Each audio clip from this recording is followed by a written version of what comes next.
नवरात्र में 9 दिनों तक मां दुर्गा के 9 अलग अलग स्वरूपों की पूजा की जाती है। पहले दिन शैलपुत्री स्वरूप की पूजा होती है तो दूसरे दिन ब्रह्मचारिणी स्वरूप की। अब कल यानी शुक्रवार को मां के चंद्र घंटा स्वरूप की पूजा की जाएगी। इस पूजा का विधि विधान क्या है और इसका महत्व क्या है, विस्तार से बता रहे हैं पंडित शैलेंद्र पांडे।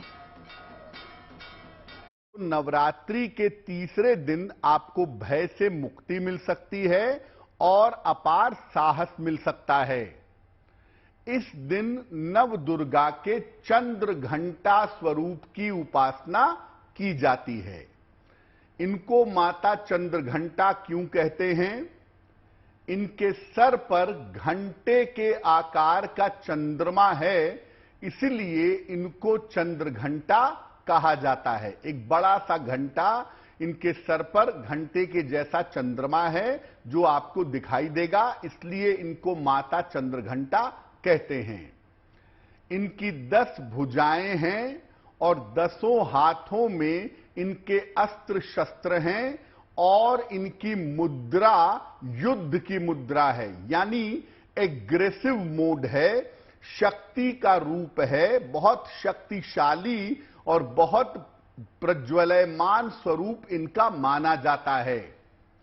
मां चंद्र घंटा तंत्र साधना में मणिपुर चक्र को नियंत्रित करती हैं और ज्योतिष की अगर हम बात करें, हर देवी का स्वरूप एक ग्रह से होता है और जब आप उस देवी की पूजा करते हैं तो उस ग्रह से संबंधित बाधाएं आपकी दूर होती हैं। तो मां चंद्र घंटा का जो संबंध है वो ज्योतिष में मंगल नामक ग्रह से होता है। इनकी पूजा से मंगल संबंधी बाधाओं को आप दूर कर सकते हैं। नव दुर्गा के तीसरे स्वरूप के रूप में मां चंद्र घंटा की पूजा की जाती है और आप कुछ मांगे या ना मांगे, लेकिन इनकी कृपा से आपको साहस की शक्ति मिलेगी, आपका आत्मविश्वास बढ़ेगा, आपका भय दूर होगा। इनकी पूजा करेंगे कैसे, उसकी विधि क्या होगी? मां चंद्र घंटा की पूजा चूंकि शक्ति की मुख्य पूजा है, ताकत की मुख्य पूजा है, इसलिए मां चंद्र घंटा की पूजा लाल वस्त्र धारण करना सबसे अच्छा होता है। आप लाल वस्त्र धारण करके इनकी पूजा करें, लाल आसन पे बैठ के इनकी पूजा करें, और लाल वस्त्र नहीं है तो अपने सर पर लाल चुनरी या लाल रुमाल रख लें। माता को लाल पुष्प, रक्त चंदन और लाल चुनरी समर्पित करना उत्तम होता है, यानी लाल वस्तुओं से इनकी पूजा की जाती है। इनकी पूजा से मणिपुर चक्र मजबूत होता है, इसीलिए मणिपुर चक्र जब आपका मजबूत होगा तो सबसे ज्यादा फायदा ये होगा कि आपके अंदर जो भय की वृत्ति है, आपके अंदर जो फियर साइकोसिस है, वो दूर होगा, आपके भय का नाश होगा। इस दिन की पूजा की एक बड़ी विशेष बात ये होती है कि जब आप माता चंद्र घंटा की पूजा करते हैं तो कभी आवाज सुनाई देती है, कभी सुगंध आने लगती है, कभी मंत्र सुनाई देने लगते हैं, यानी अलग अलग सिद्धियों जैसा अनुभव होता है। लेकिन इन सिद्धियों के चक्कर में नहीं पड़ना चाहिए, आगे साधना करते रहनी चाहिए, क्योंकि अगर आप सिद्धियों के चक्कर में पड़े तो एक तो उससे आपको नुकसान होगा और दूसरा अगर सिद्धियों के चक्कर में पड़े तो देवी की कृपा मिलने में बाधा आएगी। देश भर के मंदिरों में आस्था के इन तमाम रंगों को देखने के बाद चलिए अब रुख करते हैं वाराणसी का, जहां एक दिन के दौरे पर कल प्रधानमंत्री नरेंद्र मोदी पहुंचने वाले हैं और अपने इस दौरे पर वो काशी नगरी को 1780 करोड़ रुपए की योजनाओं की सौगात देंगे, जिससे आने वाले दिनों में काशी के विकास को एक नई उड़ान मिलेगी। इसके अलावा प्रधानमंत्री मोदी वहां पर वन वर्ल्ड टीबी समिट को भी संबोधित करेंगे। इस समिट में देश के विभिन्न राज्यों के स्वास्थ्य मंत्री ही नहीं बल्कि 10 देशों के स्वास्थ्य मंत्री भी शामिल होंगे और केंद्रीय स्वास्थ्य मंत्री भी मौजूद रहेंगे।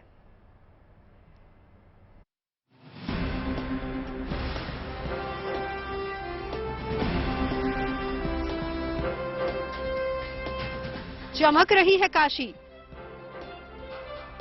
सज चुका है पंडाल और लग चुके हैं स्वागत वाले ये होर्डिंग्स और पोस्टर।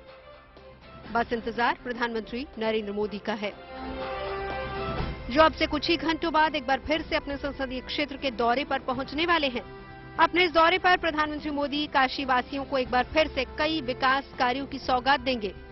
पीएम के इस दौरे पर राज्य के मुख्यमंत्री और राज्यपाल भी मौजूद रहेंगे, लिहाजा दौरे से जुड़ी तैयारियों में कोई कसर न रह जाए, इसके लिए प्रशासन ने पूरी ताकत झोंक दी है, जिसकी गवाही ये तस्वीरें दे रही हैं। चाहे आने जाने के रूट्स पर सुरक्षा के इंतजाम हो या फिर ट्रैफिक डायवर्शन, या फिर जिन विकास कार्यों का लोकार्पण होना है उनको सजाया और संवारा जा रहा है। प्रधानमंत्री का स्वागत शंख, ढोल, नगाड़ों और गुलाब की पंखुड़ियों से किया जाएगा। सुरक्षा के चाक चौबंद इंतजाम किए जा रहे हैं।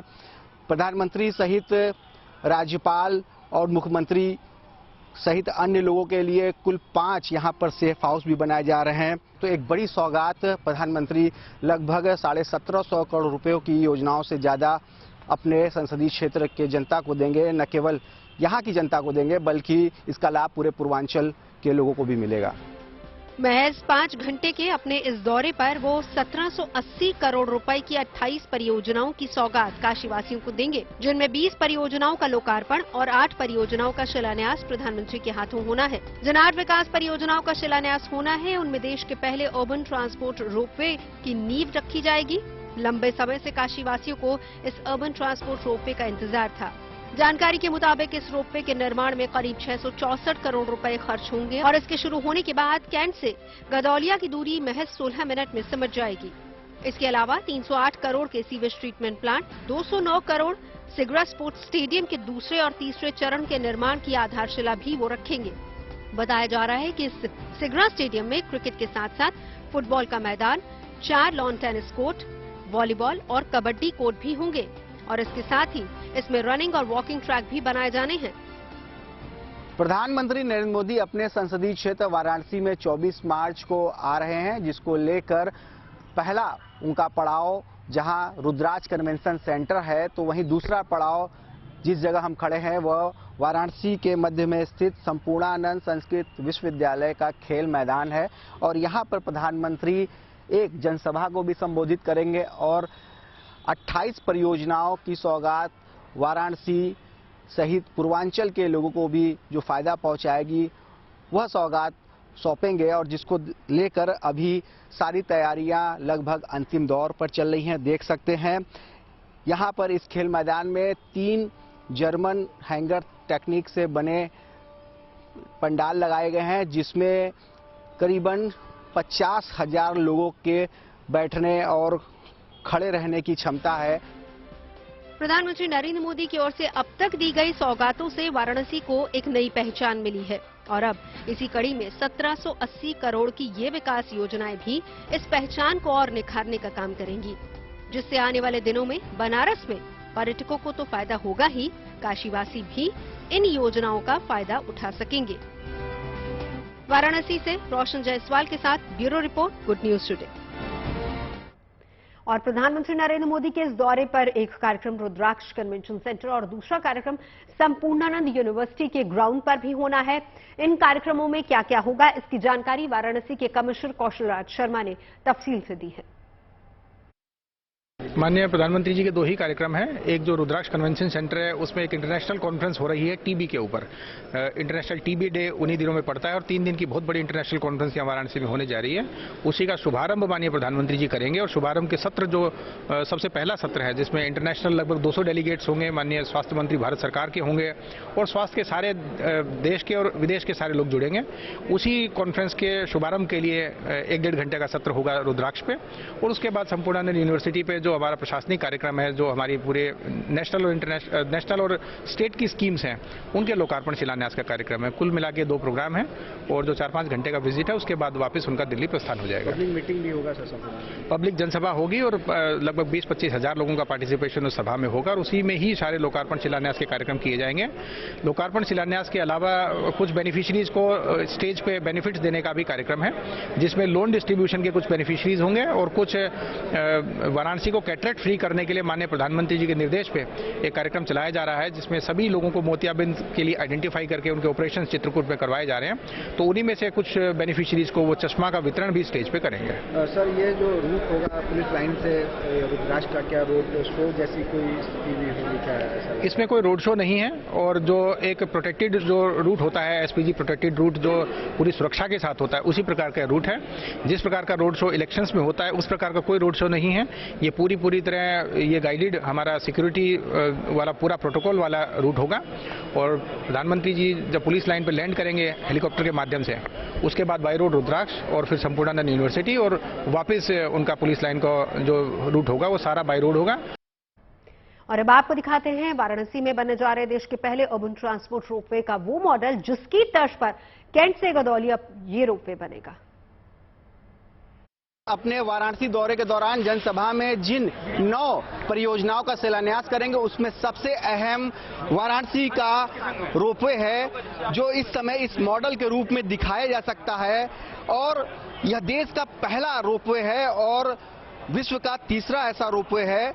और बनारस में बनने वाला यह रोपवे करीबन 3.8 किलोमीटर की दूरी तय करेगा। और इसकी तमाम खूबियां हैं, जो शहर के बीच यातायात की सुगमता है वह इससे कहीं ना कहीं देखने को मिलेगी। और आराम से लोग एक पब्लिक ट्रांसपोर्ट जो सिस्टम होता है उसका आनंद ले सकेंगे।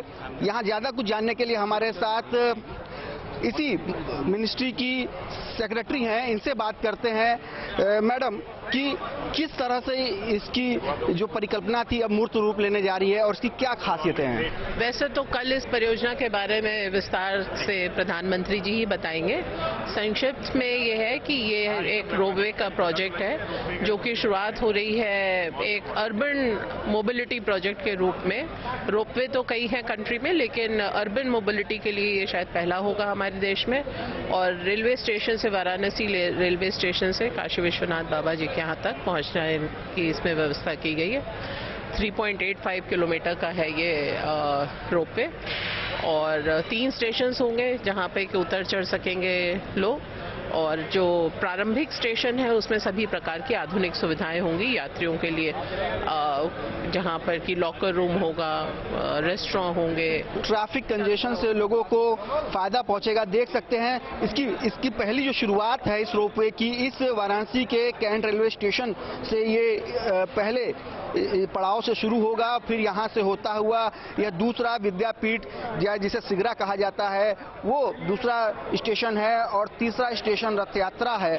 और ये इन तारों पर से जो ट्रॉलियां हैं वो बताया जा रहा है कि 150 ट्रॉलियां गुजरेंगी, और करीबन ये सिलसिला लगातार चलता रहेगा। इस लक्सा स्टेशन के बाद से फिर यह गदौलिया अपने अंतिम पड़ाव पर पहुंचेगा।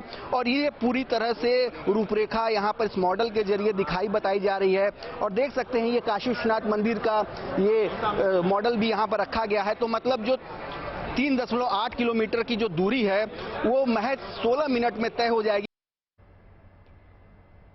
आगे बढ़ते हैं, बात करते हैं कोरोना की। बीते कुछ दिनों में देश के कई राज्यों में एक बार फिर से कोरोना के कई मामले सामने आ रहे हैं, जिसे देखते हुए केंद्र सरकार पहले से ही अलर्ट मोड पर है। अब प्रधानमंत्री ने भी हाई लेवल मीटिंग की, जिसमें स्वास्थ्य मंत्री मनसुख मांडविया, स्वास्थ्य राज्य मंत्री भारती प्रवीण पवार, स्वास्थ्य सचिव राजेश भूषण, आईसीएमआर के राजीव बहल, नीति आयोग के वीके पॉल समेत पीएमओ के अधिकारी मौजूद रहे।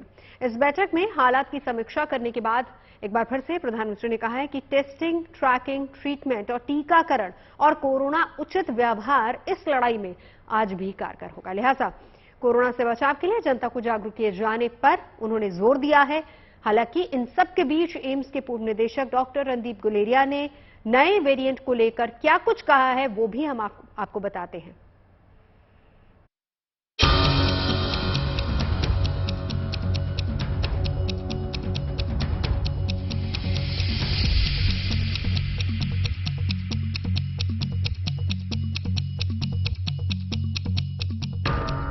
प्रधानमंत्री नरेंद्र मोदी की अगुवाई में यह हाई लेवल बैठक कोरोना महामारी के मद्देनजर हुई, क्योंकि देश में एक बार फिर से ये महामारी तेजी से सर उठा रही है। हालात ऐसे हो गए हैं कि हर रोज कोरोना मरीजों की संख्या में इजाफा होता जा रहा है। यही वजह है कि इस हाई लेवल बैठक में प्रधानमंत्री ने कोरोना की रोकथाम के लिए टेस्टिंग, ट्रैकिंग, ट्रीटमेंट, टीकाकरण और कोविड उपयुक्त व्यवहार अपनाए जाने पर जोर दिया है। मगर स्वास्थ्य मंत्रालय के ताजा आंकड़े चिंता बढ़ाने वाले हैं, क्योंकि बीते 24 घंटे में देश में कोरोना के 1300 नए मामले सामने आए। 140 दिन बाद ये पहला मौका है जब एक दिन में कोरोना के 1300 या इससे अधिक पॉजिटिव मामले सामने आए हैं।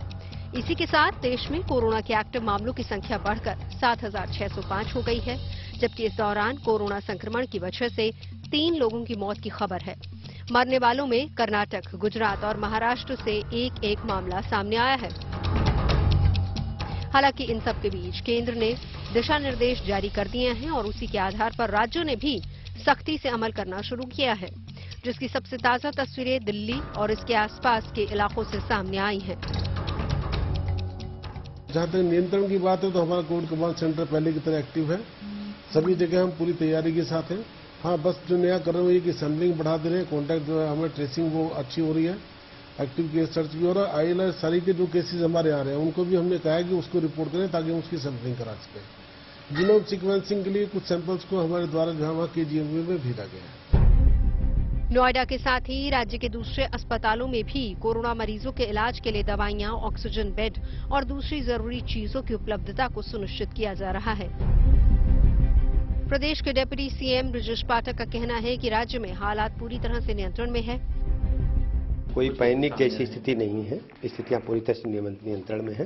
किसी भी मरीज को मिलते ही उसकी जांच का दायरा बढ़ाया जा रहा है आसपास के घरों में, परिजनों में, और सभी लोग ज्यादातर घर पर रहकर इलाज करा रहे हैं और कोविड अपने आप 3-4 दिन में ठीक हो रहा है। कल पीएम ने रिव्यू मीटिंग करी, क्या आप लोग स्टेट लेवल? हाँ, हम लगातार बैठक करते रहते हैं और इसमें हम अपने सीएमओज के लगातार संपर्क में हैं। मरीजों को जानकारी आते ही उनको आइसोलेट करके उनको दवाइयां घर पर उपलब्ध कराई जा रही हैं। लेकिन दक्षिण भारत के राज्य केरल, तेलंगाना, तमिलनाडु और कर्नाटक के अलावा महाराष्ट्र और गुजरात में बीते कुछ दिनों में कोरोना मरीजों में बढ़ोतरी देखी गई है, जिसके बाद यहां की राज्य सरकारों ने इस महामारी से निपटने के लिए एक्शन मोड पर काम शुरू कर दिया है। गुजरात के सूरत में ही कुछ रोज पहले एक मॉक ड्रिल की गई, जिसमें कोरोना की रोकथाम से जुड़ी तैयारियों को परखा गया ताकि इमरजेंसी के हालात में सारी चीजें दुरुस्त की जा सके। वजह ऐसी है कि अभी देखा इसके जो सर्दी खांसी के जो केसेस बढ़ रहे हैं उसमें कोविड के जो टेस्ट किए हैं उसमें थोड़े से इंक्रीज हो रहे हैं केसेस। अब उन केस को बढ़ते हुए केस को देखते हुए हमें वापस से उसकी तैयारी के भागरूप जो ऑक्सीजन सिस्टम है, ऑक्सीजन सप्लाई है, मतलब वेंटिलेटर्स है, ट्रीटमेंट प्लान्स जो है, अपने बेड अवेलेबिलिटी है, ड्रग्स है, जो दवाइयां जो लगने वाली है, वो सबकी चकासी के भाग रूप में एक ऑक्सीजन की बैकअप के तरह जो PSA प्लान लगाए हैं हमने, उनकी फंक्शनिंग को जानने के लिए और कार्य देखने के लिए ये मॉक ड्रिल रखी गई है। देश में अभी तक कोरोना के नए वेरिएंट XBB.1.5 और XBB.1.16 के सबसे ज्यादा केस मिले हैं। विशेषज्ञों का कहना है कि ये फैलते तेजी से हैं, लेकिन ये जानलेवा नहीं है।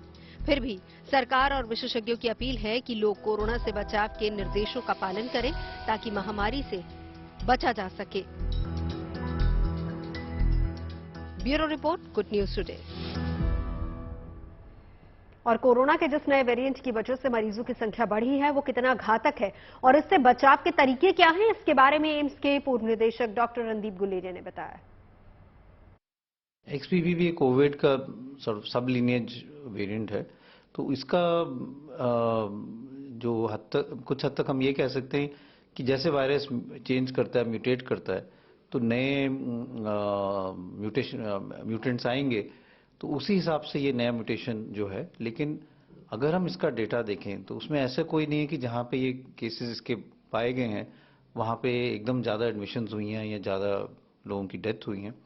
तो मेरा मानना है कि ये जो म्यूटेशन हुआ है, it is may be more infectious, लेकिन it is not causing more hospitalisation या डेथ्स नहीं ज़्यादा हो रही।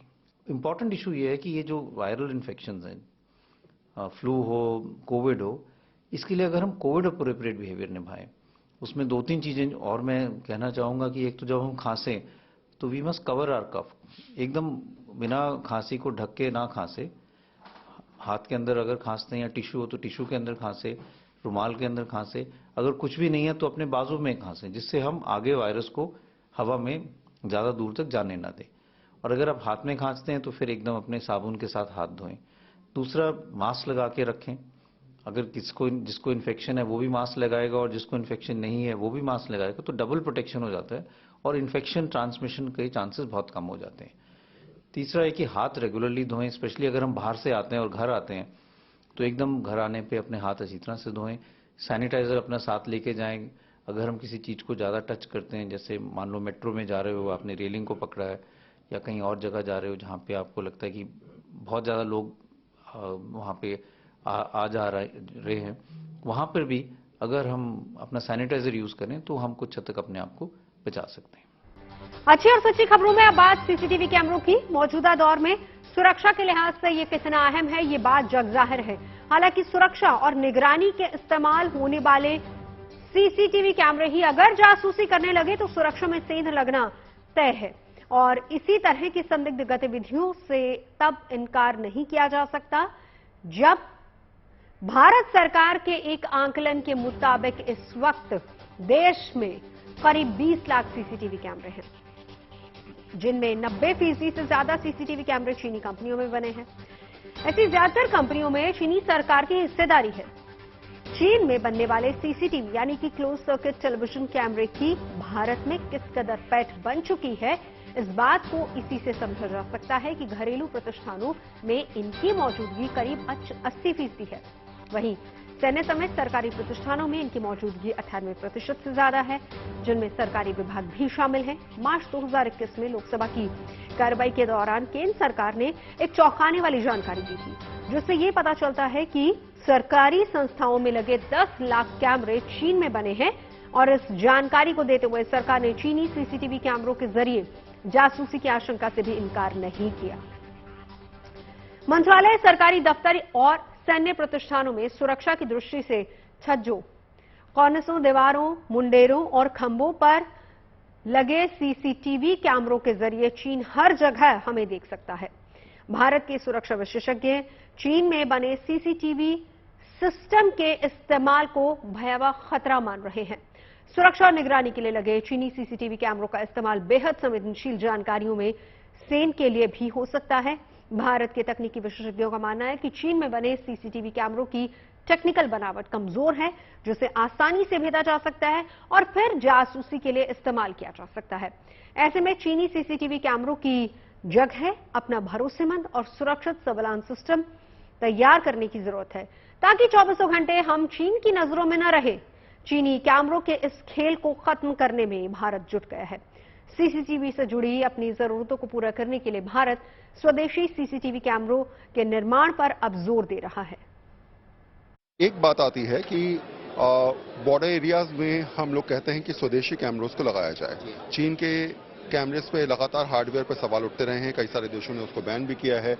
अपने कैमरेज किस तरीके से अत्याधुनिक हैं और आपके कौन कौन से ऐसे कैमरे हैं जो फिलहाल अब बॉर्डर एरियाज में लगने शुरू हो चुके हैं? जैसे ये सब कैमरेज जो आप देख रहे हैं ये सब बॉर्डर एरियाज में लगते हैं, डिपेंडिंग ऑन क्या डिस्टेंस चाहिए, किस तरह की उनको निगरानी करनी है। जहाँ तक हार्डवेयर का ताल्लुक है, अगर आप कैमरा देखेंगे ज़्यादातर अक्सर ऐसे ही दिखते हैं, बाहर की फर्में चेंज हो सकते हैं।